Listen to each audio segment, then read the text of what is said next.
प्रभु यीशु मसीह के नाम से और एक बार आज के इस सवेरे के समय में प्रभु उसके वचन का पक्का है। परमेश्वर के लिखित वचन के ऊपर हम अपने जीवन को, जो लिखित वचन है परमेश्वर के, उसी के द्वारा हम अपने जीवन को जिएंगे तो परमेश्वर हमारे जीवन में आशीष को देता है। क्योंकि इस लिखित वचन की बातें जो है, इस लिखित वचन की बातें हमें नए आशीष की ओर लेके जाती है। आज भी आप लोगों के लिए उत्साहित करने वाला वचन प्रकाशित वाक्य 3 अध्याय के 8वें वचन में, प्रकाशित वाक्य 3 अध्याय 8वां वचन, उसमें इस प्रकार से लिखा हुआ है कि मैं तेरे कामों को जानता हूँ।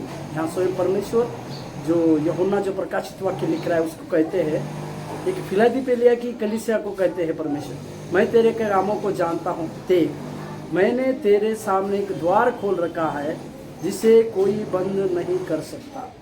मेरे प्यारों, आज सवेरे के समय में परमेश्वर हमारे लिए एक बात को कह रहे हैं। कुछ लोगों के लिए या कई लोगों के लिए इस वचन को सुनते समय, इस वीडियो को देखने वाले कुछ लोगों को परमेश्वर इस समय कह रहे हैं कि मैंने तुम्हारे लिए एक द्वार खोल रखा है जिसे कोई बंद नहीं कर सकता। Hallelujah, hallelujah.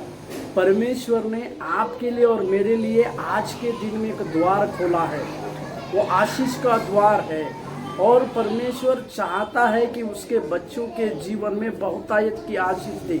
परंतु उसके सामने एक बात को हम देखते हैं, परमेश्वर इस प्रकार से भी कहते हैं कि उसे कोई भी बंद नहीं कर सकता। इसका मतलब प्रभु जब आशीष की बातों को हमारे जीवन में, एक आशीष खोलने वाले द्वार के बारे में जब परमेश्वर कहते हैं, तो साथ ही साथ ये कहते हैं कि उस आशीष की बातों को कोई बंद नहीं कर सकता सिवाय हमारे। इस बातों को हम थोड़ा सा सोच नहीं पाए कि परमेश्वर जब हमारे जीवन में आशीष का द्वार खोलता है तो उसे परमेश्वर बंद नहीं करता सिवाय हमारे।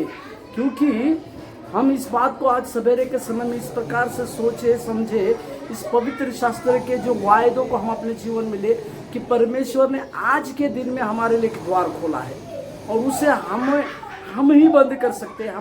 हमारे पाप बंद कर सकते हैं, या हम परमेश्वर को सही रीति से नहीं पहचानने के बाद वो द्वार बंद हो सकता है। परंतु सबसे प्यारे परमेश्वर को हम सोचे कि उसने जो द्वार हमारे लिए और आपके लिए खोला है, वो द्वार में से हम परमेश्वर का आशीष को प्राप्त करें। प्रभु आपके जीवन में आशीष करें।